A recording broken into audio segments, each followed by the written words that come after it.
Assalamualaikum warahmatullahi wabarakatuh. Salam sehat sobat belajar dimanapun Anda berada. Perkenalkan, nama saya Angga Jumbuan Kejora, calon guru penggerak angkatan 7 dari Kota Malang. Kali ini izinkan saya untuk berbagi praktik baik dengan menyajikan video tentang coaching di program guru penggerak modul 2.3 yang telah saya buat. Baik sobat belajar dimanapun Anda berada, kita masuk dalam koneksi materi sebelumnya.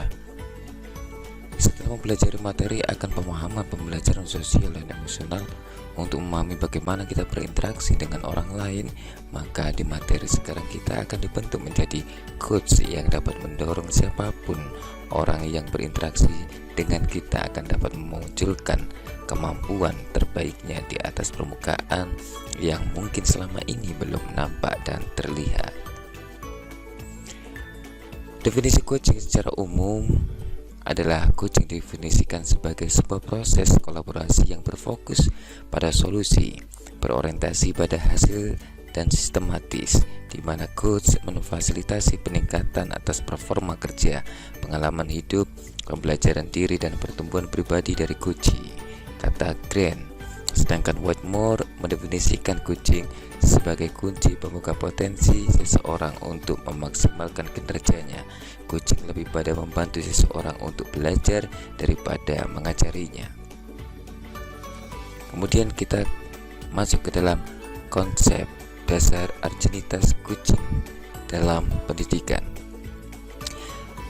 Dasar arginitas coaching dalam pendidikan tertuang dalam standar proses pada Standar Nasional Pendidikan Pasal 12, yaitu satu, pelaksanaan pembelajaran sebagaimana yang dimaksud dalam Pasal 10 ayat 2 huruf B yang diselenggarakan dalam suasana belajar yang satu, interaktif, yang kedua inspiratif, yang ketiga menyenangkan, yang keempat menantang, yang kelima memotivasi peserta didik untuk berpartisipasi aktif, dan yang terakhir memberikan ruang yang cukup bagi prakarsa, kreativitas, kemandirian sesuai dengan bakat, minat, dan perkembangan fisik serta psikologis peserta didik.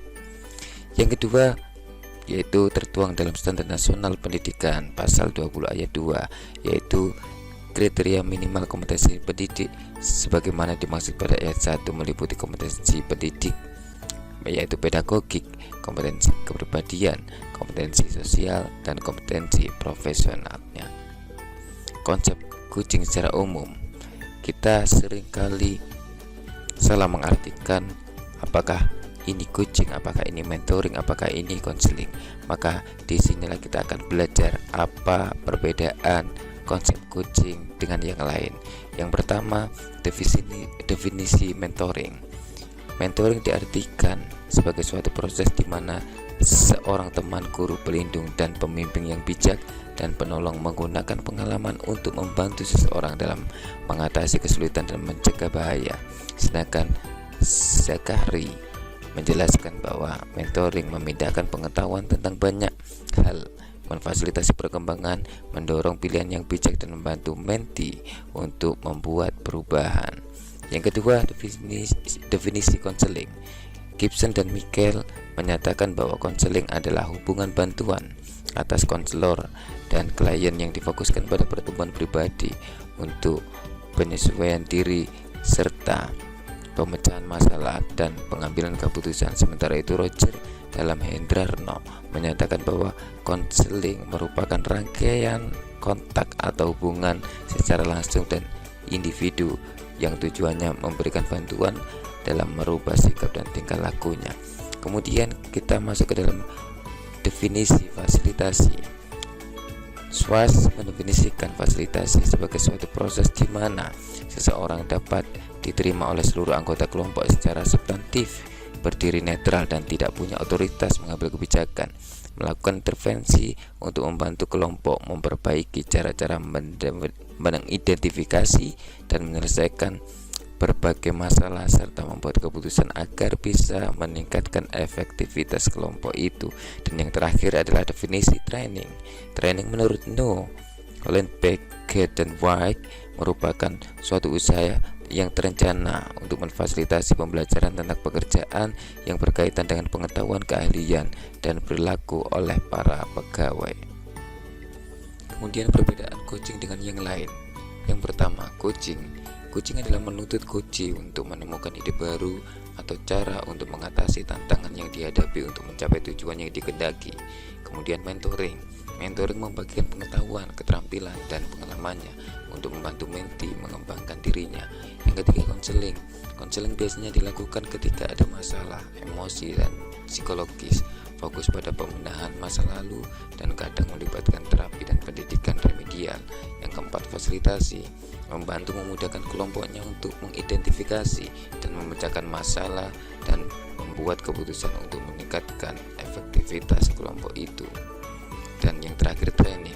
Mengembangkan pengetahuan dan keterampilan trainee. Baik sobat belajar, untuk memahami perbedaan coaching dengan yang lain, maka kita perlu untuk mengetahui tujuan masing-masing. Coaching bertujuan menuntut coach untuk menemukan ide baru atau cara untuk mengatasi tantangan yang dihadapi untuk mencapai tujuan yang dikehendaki. Kemudian mentoring. Tujuan mentoring adalah membagikan pengetahuan, keterampilan, dan pengalamannya untuk membantu mentee mengembangkan dirinya. Yang ketiga, konseling. Konseling bertujuan biasanya dilakukan ketika ada masalah emosi dan psikologis, fokus pada pembenahan masa lalu, dan kadang melibatkan terapi dan pendekatan remedial. Kemudian fasilitasi. Fasilitasi bertujuan membantu memudahkan kelompoknya dalam mengidentifikasi dan memecahkan masalah dan membuat keputusan untuk meningkatkan efektivitas kelompok itu. Kemudian yang terakhir, tujuan training. Tujuan training adalah mengembangkan pengetahuan dan keterampilan trainee. Lalu kemudian coaching dalam konteks pendidikan. Ki Hajar Dewantoro menekankan bahwa tujuan pendidikan itu menuntun tumbuhnya atau hidupnya kekuatan kodrat anak sehingga dapat memperbaiki lakunya. Oleh sebab itu, keterampilan coaching perlu dimiliki oleh para pendidik untuk menuntut segala kekuatan kodrat potensi agar mencapai keselamatan dan kebahagiaan sebagai manusia maupun anggota masyarakat. Sistem among ing ngarsa sing tulodo ing madya mangun karsa tutuwuri handayani menjadi semangat yang menguatkan keterampilan komunikasi guru dan murid dengan menggunakan pendekatan coaching. Tutuwuri handayani menjadi kekuatan dalam pendekatan proses coaching dengan memberdayakan andayani atau handayani semua kekuatan diri pada murid. Sebagai seorang guru, pendidik atau pamong dengan semangat tutuwuri handayani, maka perlulah kita menghayati dan memaknai cara berpikir atau paradigma berpikir Ki Hajar Dewantoro sebelum melakukan pendampingan dengan pendekatan coaching sebagai salah satu pendekatan komunikasi dengan semangat among atau menuntun. Kemudian paradigma berpikir coaching ada 4. Yang pertama adalah fokus kepada coach atau rekan yang akan dikembangkan. Yang kedua, bersikap terbuka dan ingin tahu. Yang ketiga, memiliki kesadaran diri yang kuat.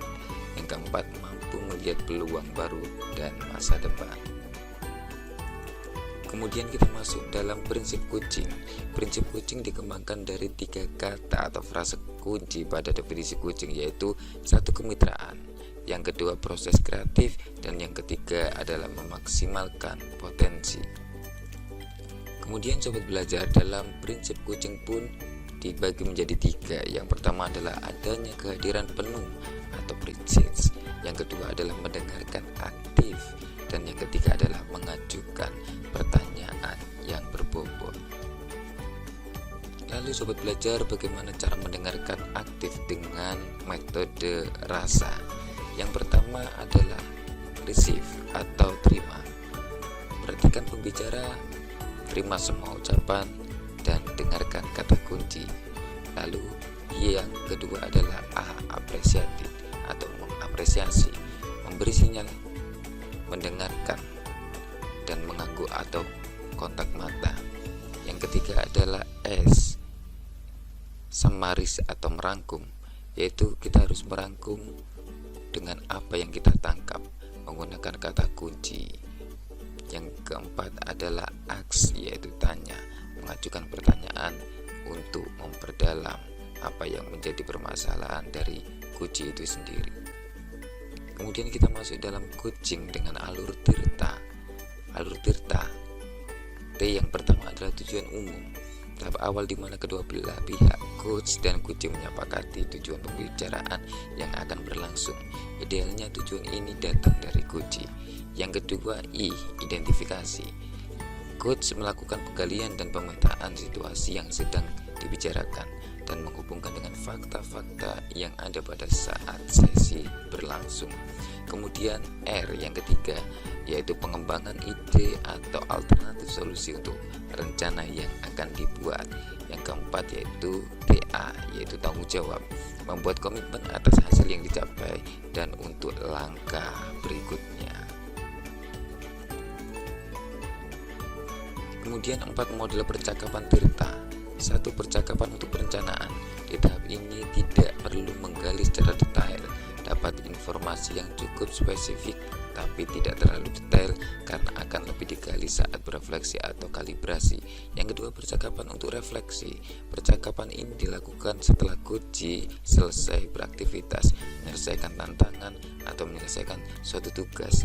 Tujuan percakapan membantu coach merefleksikan pengalaman dan mengambil makna serta pembelajaran untuk menjadi lebih baik di kesempatan lain. Dan yang ketiga, percakapan untuk pemecahan masalah. Percakapan ini dapat terjadi saat coach menghubungi kita karena menghadapi masalah, merasa buntu, merasa tidak jelas, merasa tidak berdaya, dan merasa tidak mampu, atau saat coach mengalami krisis dan membutuhkan bantuan dari luar. Dan yang keempat adalah percakapan untuk kalibrasi. Kalibrasi artinya adalah mengukur dan menyesuaikan kinerja diri dengan standar yang ditentukan. Percakapan kalibrasi dibangun untuk membimbing coach melakukan kalibrasi terhadap standar yang berlaku dengan menyesuaikan tingkat keterampilan coach dari standar tersebut. Kemudian coaching dalam supervisi akademik. Dengan paradigmanya berpikir coaching, seorang supervisor memahami makna dari tujuan pelaksanaan supervisi akademik di sekolah, kata Sergio Vanni dalam Depdiknas tahun 2007. Yang pertama adalah pertumbuhan. Setiap individu melihat supervisi sebagai bahan dari daur belajar bagi pengembangan performa sebagai seorang guru. Dan yang kedua, perkembangan. Untuk perkembangan, supervisi mendorong individu dalam mengidentifikasi dan merencanakan area pengembangan diri. Kemudian yang ketiga adalah pengawasan, yaitu sarana dalam monitoring pencapaian tujuan pembelajaran. Kemudian sobat belajar, kita masuk dalam siklus dalam supervisi klinis. Siklus dalam supervisi klinis pada umumnya meliputi 3 tahap, yakni pra-observasi, yang kedua observasi, dan yang ketiga adalah pasca observasi. Yang pertama adalah pra-observasi.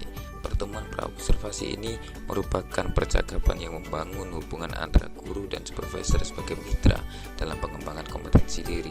Yang kedua adalah observasi, yaitu aktivitas kunjungan kelas yang dilakukan oleh supervisor. Yang ketiga adalah pasca observasi, percakapan supervisor dan guru terkait hasil data observasi, menganalisis data, umpan balik, dan rencana pengembangan kompetensi. Proses percakapan bersifat reflektif dan bertujuan perbaikan ke depan. Baik sobat belajar dimanapun Anda berada, tidak kalah pentingnya berikutnya akan saya berikan contoh pertanyaan dalam coaching. Yang pertama adalah contoh pertanyaan untuk menetapkan tujuan, yaitu ada apa tujuan dari diskusi ini, apa yang perlu terjadi agar Anda pergi dengan perasaan bahwa waktu ini dihabiskan dengan baik. Lalu jika saya dapat mengabulkan permintaan Anda untuk sesi ini, apakah itu? Kemudian ada apa yang Anda inginkan dan tidak diinginkan, atau apa yang Anda ingin tidak terjadi atau yang akan terjadi nanti setelah Anda melakukan perbaikan dalam memahami solusi dari problem yang dihadapi. Lalu kemudian contoh pertanyaan identifikasi masalah. Yang pertama, apa yang terjadi sekarang? Apa, gimana, kapan, siapa, berapa banyak, dan seberapa sering. Kemudian yang kedua, apa yang sebenarnya terjadi? Ini melalui intuisi, yaitu perasaan saja dari seorang coach itu sendiri. Lalu kemudian yang ketiga adalah apa yang telah Anda lakukan sejauh ini. Ini untuk mengetahui identifikasi masalah kedalaman itu. Jadi seorang coach harus paham terhadap masalah seorang coachingnya. Lalu yang ketiga adalah contoh pertanyaan untuk menentukan keputusan. Yang pertama adalah apa yang dapat Anda lakukan untuk mengubah situasi ini. Lalu yang kedua, beritahu saya kemungkinan tindakan apa yang Anda lihat. Jangan khawatir tentang apa yang mereka nilai pada tahap ini. Kemudian yang ketiga adalah pendekatan atau tindakan apa yang Anda gunakan untuk memahami situasi serupa atau solusi yang akan Anda putuskan. Lalu pertanyaan yang terakhir adalah pertanyaan untuk rencana aksi kemudian. Ya, contoh pertanyaannya adalah dukungan apa yang Anda butuhkan dan dari siapa. Kemudian apa yang Anda lakukan untuk mendapatkan dukungan itu dan kapan. Lalu yang ketiga, apa yang bisa saya lakukan untuk mendukung Anda. Kemudian komitmen apa di skala 1 sampai 10 yang Anda miliki untuk mengambil tindakan yang telah disepakati. Kemudian sobat belajar, hal yang saya dapatkan setelah mempelajari modul 2.3 tentang coaching ini, hal yang saya dapatkan adalah yang pertama, bertambahnya keterampilan saya dalam menggali potensi seseorang, yaitu kunci. Lalu yang kedua, saya dapat membangun motivasi intrinsik dari seorang kunci. Lalu yang ketiga, menambah tingkat kreativitas seorang kunci untuk menentukan solusi dari sebuah permasalahan.